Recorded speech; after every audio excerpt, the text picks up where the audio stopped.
Oregon Secretary of State Shemia Fagan confirms she took a side job as a paid consultant for the owners of a troubled marijuana dispensary chain. As first reported by Willamette Week, Shemia Fagan started working for the owners of LaModa in February. Court records indicate the company and associated businesses have racked up millions of dollars in unpaid taxes and been sued repeatedly for not paying their bills. At the same time, the owners have made big donations to top Democrats, including Fagan. It's not clear what type of work Fagan is doing or how much she's being paid for her side gig.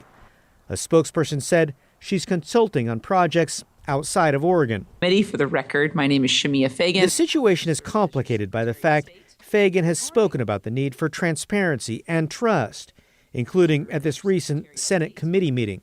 And my mission as Secretary of State is to build trust between the people of Oregon and their state government. Yet she didn't publicly disclose the side gig until April, when pushed by a reporter.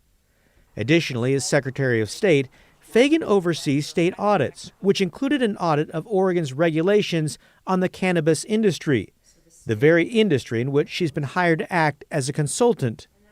During a press conference about the audit's findings Friday, the audit director explained Fagan recused herself from involvement after taking the consulting job. So the secretary was not involved in the reporting process, reviewing the report, providing feedback on the report, on any of the conclusions at all. As Secretary of State, Fagan makes $77,000 a year. While unusual, it's not unheard of for statewide elected officials to take on side jobs. Fagan also teaches part-time at Willamette University. Prior to taking her consulting gig in February, emails indicate Fagan reached out to a state ethics investigator asking for clarity on conflicts of interest.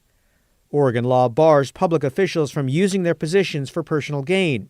According to Fagan's spokesperson, the secretary faces no actual or potential conflict of interest because she recused herself from the audit, adding, Secretary Fagan prioritizes her public service and completes any work for her private contracts during her free time.